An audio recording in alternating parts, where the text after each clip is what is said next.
구원하신 구세주 나 항상 섬기네.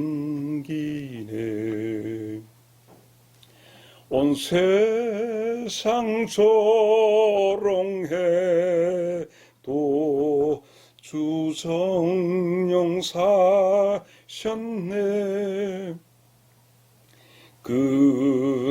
은혜로운 손길 부드러운 음성 주 예수 나와 함께 늘 계시네.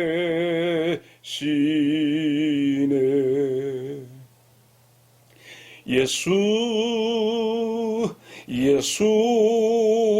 늘 살아 계셔서 주 동행하여 주시며 늘 말씀하시네.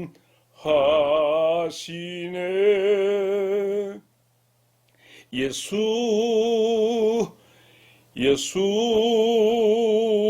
내 구세주 예수 내 맘에 살아 계시네. 늘 살아 계시네.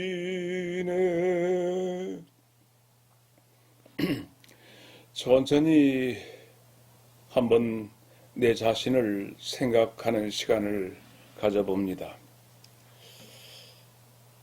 나 이렇게 늙는 것이 맞게 늙어가는가? 잘못 늙어가는 것이 아닌가? 좀 별나게 늙어가는 사람들이 있기 때문에 그렇습니다. 나 이렇게 해서 육신의 생명, 이 죽음, 이 죽는 것, 죽어가는 것이 맞는가?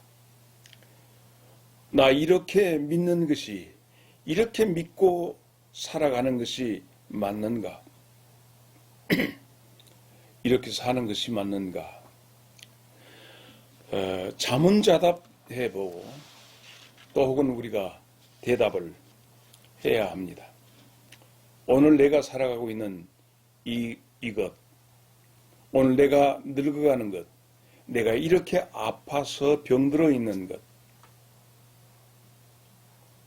그리고 우리 모두에게 다 육신의 어느 정점에 서면 하나님이 재워주시는 잠을 자게 되는데 이렇게 죽어가는 것이 맞는가?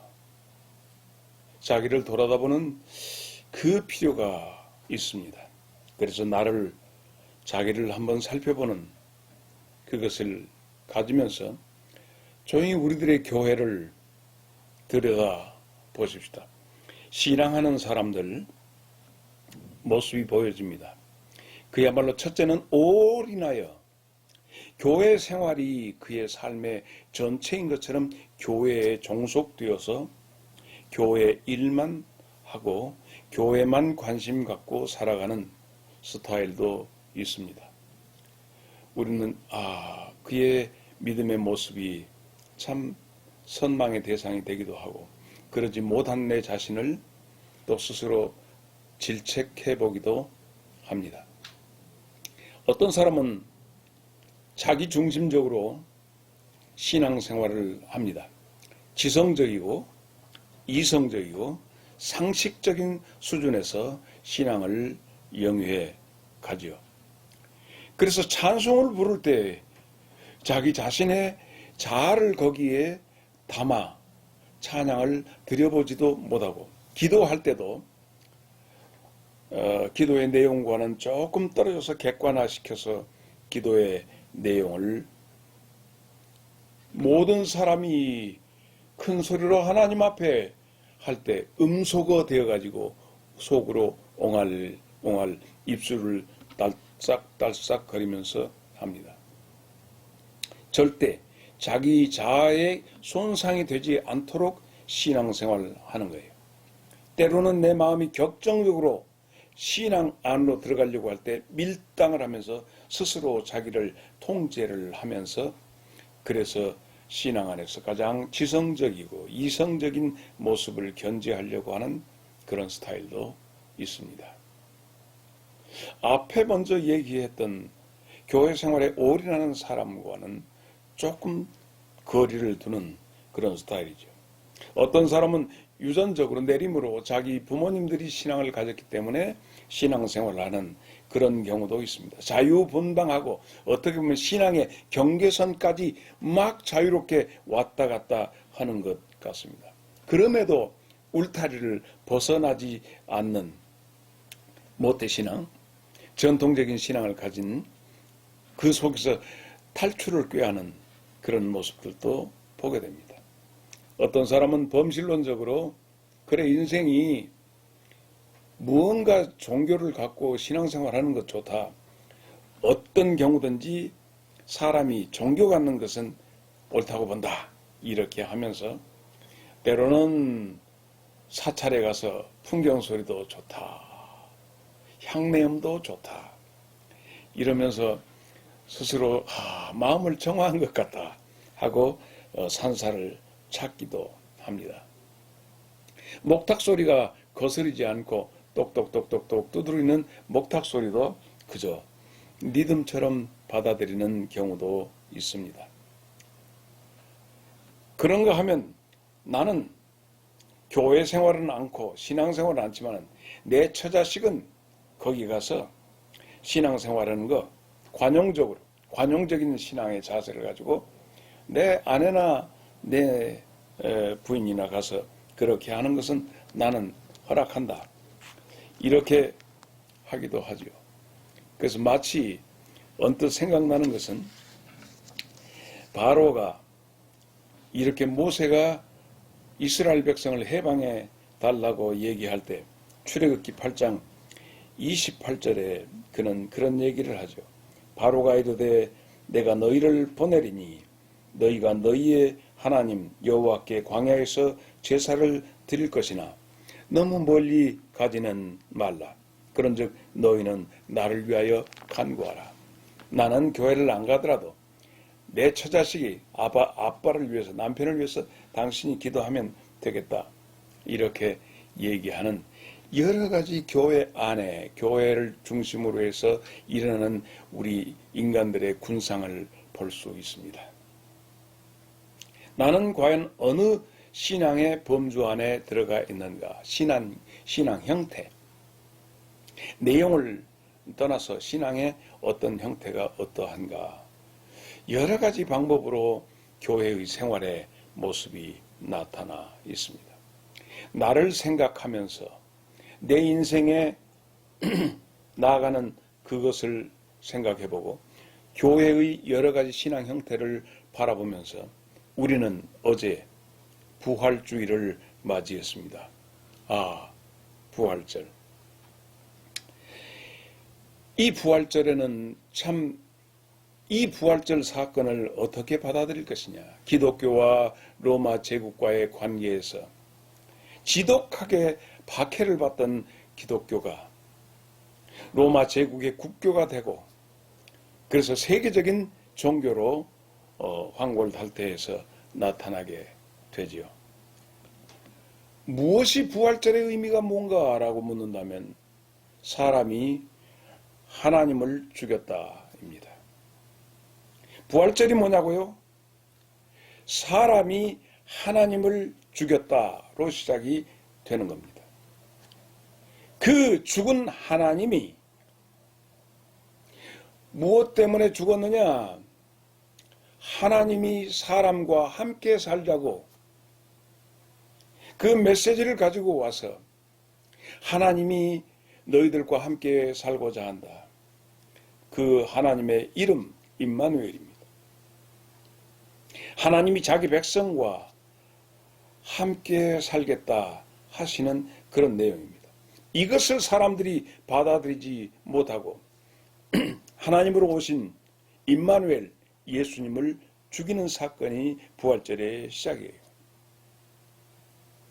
그리고 그 천벌받을 정말 불벼락을 맞을 이 사건이 인간에 의해서 하나님을 잔인하게 죽이는 사건이 일어나게 되고 그 하나님이 죽임당하신 하나님이 살아난 사건이 부활절입니다.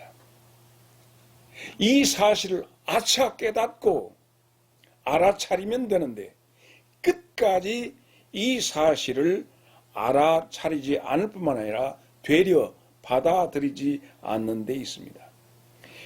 다시 살아나신 하나님은 이제 정말 같이 살자 하십니다. 이것이 부활절의 아주 골자가 되는 내용입니다. 이젠 정말 같이 살자. 다시 사신 하나님은 나보다 어쩌면 더 나를 더 잘 아십니다. 마태복음 10장 30절에 하물며 우리가 헤아리지 못한 우리의 머리털까지라도 세시고 헤아리고 계신다 합니다. 시편 139편에 1절로 4절에 있는 말씀을 봅니다. 여호와여 주께서 나를 살펴보셨으므로 나를 아시나이다. 주께서 내가 앉고 일어섬을 아시고 멀리서도 나의 생각을 밝히 아시오며 나의 모든 길과 내가 눕는 것을 살펴보셨으므로 나의 모든 행위를 익히 아시오니 여호와여 내 혀의 말을 알지 못하시는 것이 하나도 없으시니이다. 자, 하나님은 다시 사람이 죽였으나 다시 살아나신 하나님은 나보다 나를 너무 잘 아시면서 그분은 더불어 함께 살자 이리 말씀하십니다. 수가성에서 인간적으로 인간 말종으로 살던 여자에게 하나님이 그에게 다가오셔서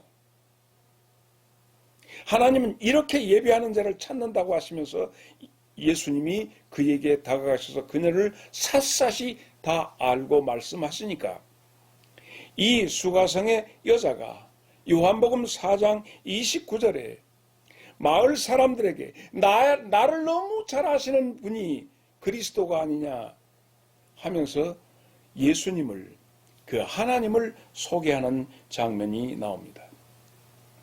그러므로 2023년 이 부활절을 맞는 우리 모두는 과거에 어려서 불렀던 찬송 가운데 시온 성에 사는 처녀들이여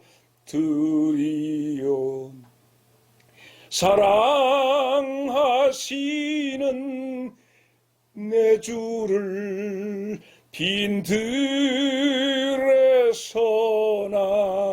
그 장막 안에서 만나 뵈인 일 없는가 이 찬양을 불렀던 기억이 있습니다. 지금은 찬송가 가사 속에 아마 나의 기쁨 나의 소망 되시며 하는 그 찬송가 가사 속에 과거에는 있었는데 몇 번 찬송이 바꿔지면서 이 내용이 빠진 것 같기도 합니다.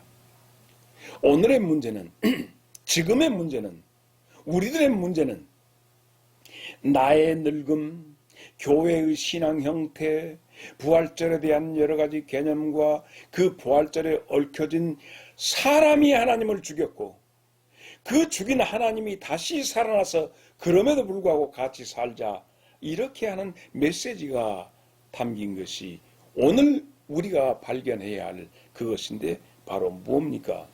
바로 사랑이여라. 그 사랑의 문제입니다. 하나님의 사랑에 대한 우리들의 반응이 어떠할 것인가? 죽임 당하셨음에도 불구하고 우리를 사랑하여 함께 가자 하시는 그분에 대해서 나는 어떻게 반응할 것인가 하는 것이 모든 인류들이 대답해야 할 오늘의 문제입니다. 나와 함께 살자. 하늘의 프로포즈를 받는 그것에 대해서 나는 어떻게 할 것인가? 예수님은 그 부분에 대해서 임금님 아들의 혼인잔치로 비유해서 청함을 했는데, 청함을 받은 사람은 많되 택함을 입은 자는 적다 말씀하신 내용이 바로 그런 골자입니다. 솔직히, 아주 솔직해지십시다. 이 세상에 누가 있어 나를 이렇게 사랑해 줄 사람이 있겠습니까? 설마 나 같은 것에게 이렇게까지 사랑을 가지고 다가오시는 존재가 누가 있는가? 여러분의 남편이 그러한가? 여러분의 아내가 그러한가? 내 부모가 정말 그러한가? 내 자식이 나에게 그러한가? 어디서 이런 사랑의 고백을 받아 보셨습니까? 아니, 지금 어디서 이와 같은 사랑의 느낌을 받아보십니까? 십자가의 죽으심으로 말미암아 우리를 향한 사랑의 증표, 증거, 이것을 보여주신 하나님이십니다. 요한복음 15장 13절에 있는 말씀이에요. 십자가의 죽으심으로 친구를 위하여 목숨을 버리면 이에 더 큰 사랑이 없다. 내 대신 죽어주셨다는 십자가의 사건을 누가 나에게 깨우쳐 알게 하리요. 다 죗값을 지불하고 내게 오셔서 함께 살자 하시는데 안 믿어집니다. 이 사실을 믿지 못하면 성경은 뭐라고 하냐면 이 하나님이 십자가에 죽으시기까지 하면서 같이 살자 이렇게 하시는데 정말 그랬을까? 믿지 못하는 사건에 대해서 요한 1서 5장 10절에 그것을 믿지 못하면 오히려 설마하고 의심하는 것은 하나님을 거짓말하는 자로 만드는 것이다 했습니다. 왜 진실된 하나님의 사랑에 대해서 진실하게 마음을 열고 그 사랑을 받아들이지 못하는가? 우리 눈을 떠야 합니다. 늙고 병들어서 이 땅의 삶이 얼마 남지 않았는데 세상은 우리를 다 버립니다. 늙고 병들면 잔병에 효자 없다는 말도 있잖아요. 오래도록 질병으로 힘들어하는 사람을 옆에서 바라보는 사람도 힘들다고 그럽니다. 누가 하나님만큼 나를 사랑해 줄 수 있는 사람이 있습니까? 어디서 하나님만큼 나를 사랑하는 존재가 이 세상에 존재한다고 보십니까? 생명을 죽여가시면서까지라도 나를 살리려고 하시는 하나님,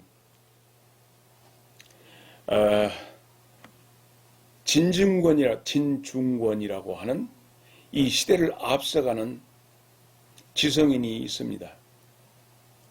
굉장히 똑똑하고 이빠른 소리 하는 것 같이 하면서도 뭔가 좀 이상하긴 한데 70세 이상 된 사람과 외국인 노동자들을 위해서 국가는 돈을 써서는 안 된다고 합니다. 70이 넘고 보니까 이거 나는 국가에서 배려해야 할 대상이 아니야. 얼마 못 살고 죽을 사람들인데 왜 거기다가 쓸데없이 돈을 지불하냐. 소위 말해서 요즘에 그 양곡관리법 대통령이 거부했는데 그것을 아마 이렇게 살을 붙여주다가 그런 말을 한 것 같아요. 70 넘은 사람들, 소위 농촌에서 농사 짓는 사람들을 전부 일컫는 말이겠죠. 70 넘은 사람들한테는 돈을 곧 죽으니까. 그 친구 아마 경비행기를 타고 하늘을 날아다닌다고 그래요. 행동. 미안하지만 현재 지금 언론계에서나 전 보면 상당히 많은 신앙인들이 존재합니다. 그런데 이 진중권이라고 하는 사람, 이 젊은이의 아버지가 감리교 목사입니다. 목사 아들이 그렇게 얘기를 합니다. 목사 아들이라고 하는 것에다가 무엇을 내가 꼭 묶어두려고 하는 것은 아니나 너무 못되게 발언을 합니다.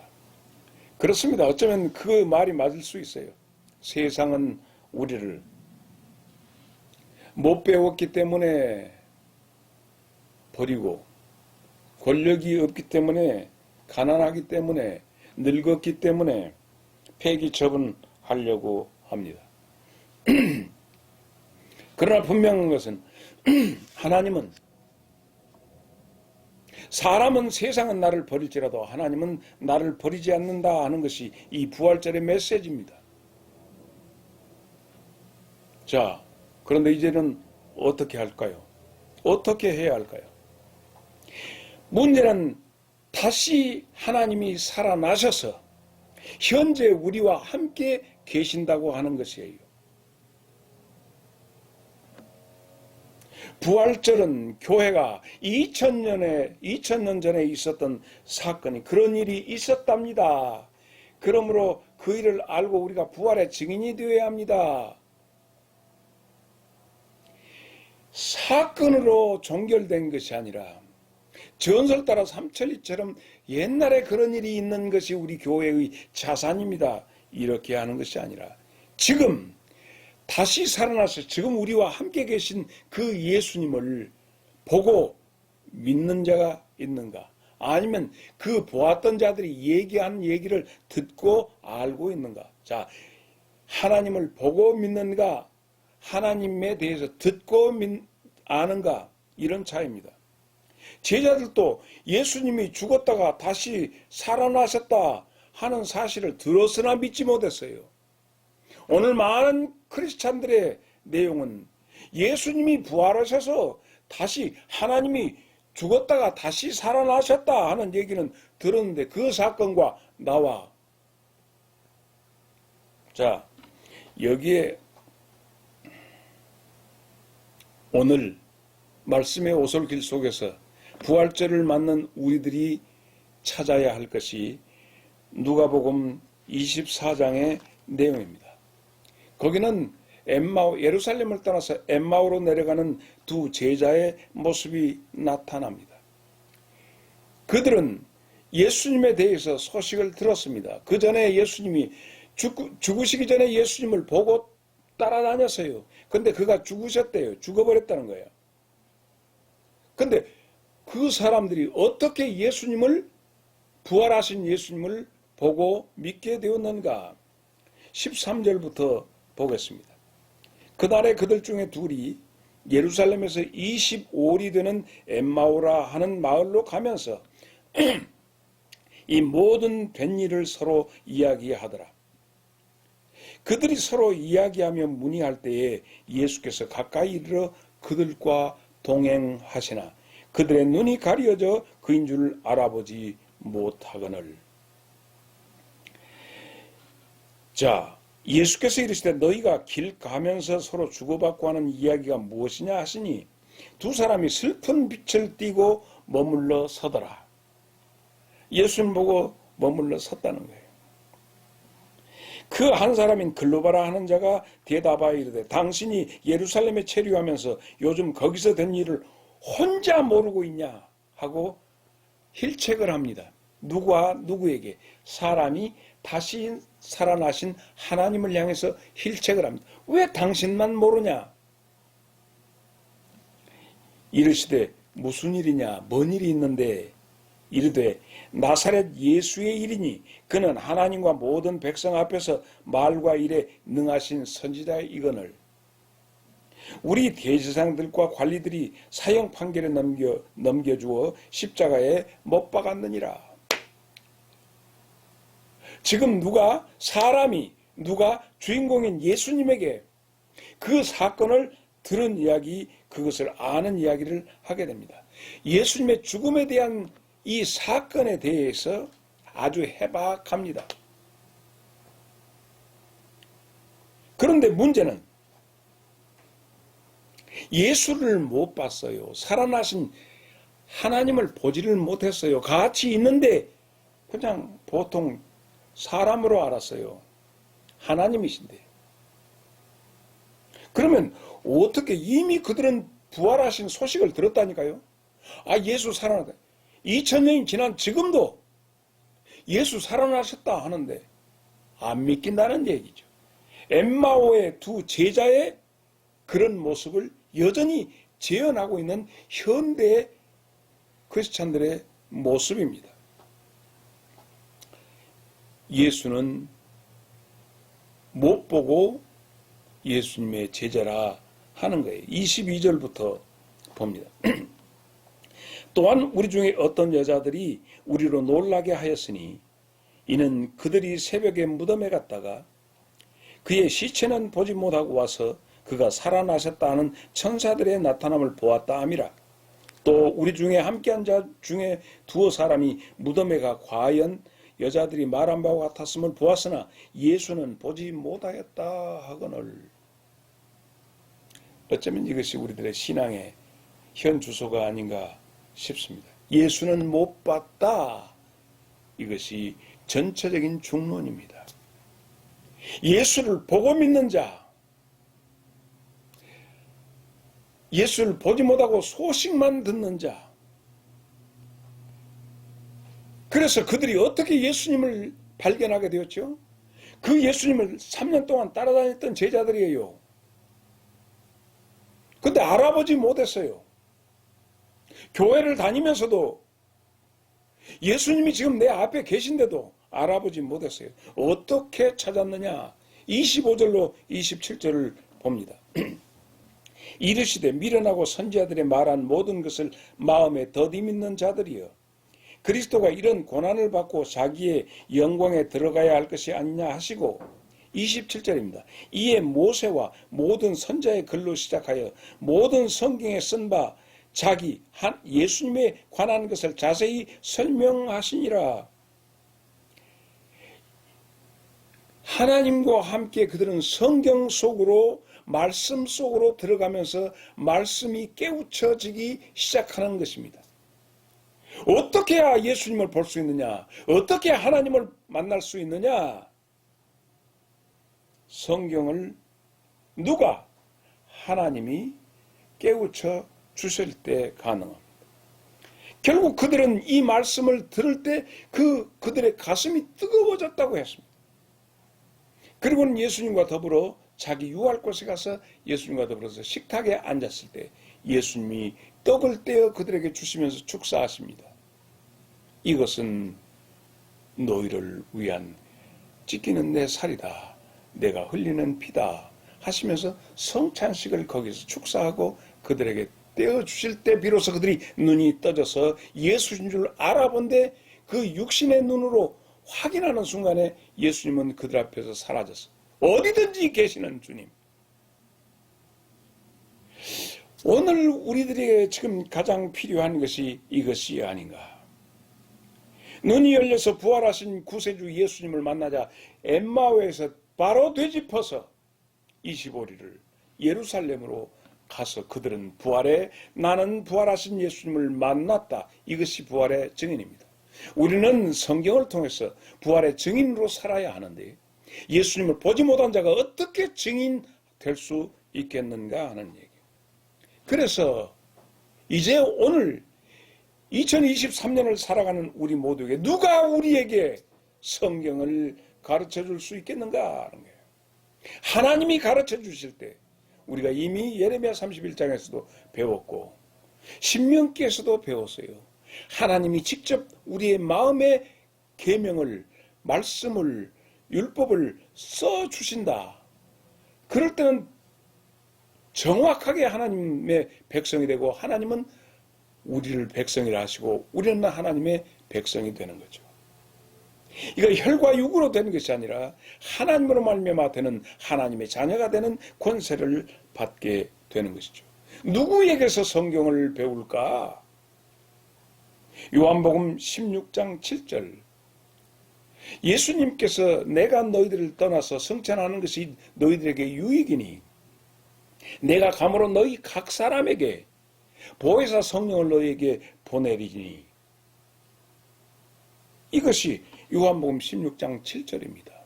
그가 와서 그분이 오셔서 우리들에게 어떻게 한다? 13절로 14절에 그분이 오셔서 예수님이 주시는 말씀을 가지고 우리를 깨우쳐서 예수님을 보게 하고 알게 하고 느끼게 하고 눈을 열어 주신다 하십니다. 그래서 청함받은 자리에서 택함받은 자리로 간다 하는 말씀입니다. 사랑하는 길벗 여러분, 우리가 예수님을 볼 수 있고 보고 믿고 하는 가장 중요한 것은 성경을 밝히 깨달아 알 때입니다. 성경은 무엇이냐? 약속이지요. 무슨 약속? 하나님의 사랑의 약속이요, 하나님의 프로포즈입니다. 누구와? 나와 하나님과 맺은 약속입니다. Old Testament, New Testament, 오랜 약속, 새로운 약속. 이 약속이 성경입니다. 세상의 삶에 어떤 도움되기 위해서 성경을 그냥 듣고 성경 읽는 것은 세상을 살아가는 지혜를 얻기 위해서인가? 아닙니다. 성경은 우리에게 생명의 약속입니다. 지금도 전쟁터로 몰고 가고 밀어 넣는 우크라이나 러시아의 전쟁, 지금 우리는 여기서 평화롭게 지내지만 지금 그곳에서는 유튜브를 보니까 그 탱크 속으로 갔다가 폭탄이 터지니 거기서 터지는데 그 속에 러시아 군인들이 죽어가고 있고, 갔다가 막 터지는데 살점이 다 떨어져 나가고 미사일을 쏴대고 살육장이 되어 있습니다. 2차 대전 때 히틀러 했던 그 멋진 제복을 입었던 그들은 지금 어디 있습니까? 100살이 되었는데 그들에 대해서 지금도 여전히 전범자를 찾아가서 초췌한 늙은이로서 잡혀나게 나서 지금도 재판을 받고 있지 않습니까? 그때 그들이 추구했던 건 뭡니까? 70자 훈장 받아서 가슴에 달고 흉장을 달고 뻐기는 그것 한때였지만 지금은 초췌한 늙은이 70자 훈장 가지고 있어봐야 그들에게 무엇인가 하는 거예요. 푸틴, 죽은 아베, 시진핑, 무엇이 나를 나대게 하는가? 이 세상에서 누릴 수 있는 것이 무언가? 이 세상의 권력인가? 도대체 무엇이 나를 나대게 하는가? 권력이냐? 재력이냐? 돈이냐? 체력이냐? 무엇이 나를 나대게 하는가? 요한일서 2장 17절, 이 세상도 그 정욕도 지나가되 오직 하나님의 뜻을 행하는 자는 영원히 거한다 말씀하십니다. 왜 혼자처럼 외로워하십니까? 왜 혼자처럼 고독하고 괴로워하십니까? 사람과 약속이 아닙니다. 하나님과 나와의 약속, 그것이 바로 성경입니다. 이 성경은 내가 스스로 육의 눈을 가지고는 보아서 깨우쳐지지 않습니다. 성령 하나님 보혜사 성령님이 우리 안에 오셔서 내재하셔서 성경 말씀을 다시 보게 하실 때, 그래서 성경 속에서 예수님을 보게 되고 만나게 됩니다. 하나님이 가르쳐 주셔야, 마음에 새겨 주셔야 온전히 아들을 보고 믿는 자에게 영원한 생명을 주시듯이 말입니다. 그러므로 이제 우리의 신앙 스타일도 자세도 완전히 환골탈태해서 새롭게, 여러분의 지금 어디에 계십니까? 병석에 누워 계십니까? 일터에 계십니까? 어디에 있든지 우리로 하여금 새로운 삶을 이제 시작해야 합니다.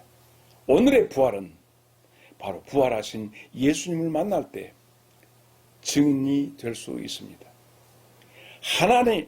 하나님의 사랑의 프로포즈를 받은 자가 어떻게 반응하여 그것을 내가 끌어안느냐에 따라서 이렇게 사랑을 받는 자가 있을 수 있을까요? 이 세상 어디서도 여러분을 이렇게 사랑하는 곳은 없습니다. 하나님의 사랑 꼭 받아들이시기를 바랍니다. 할렐루야. 감사합니다, 여러분.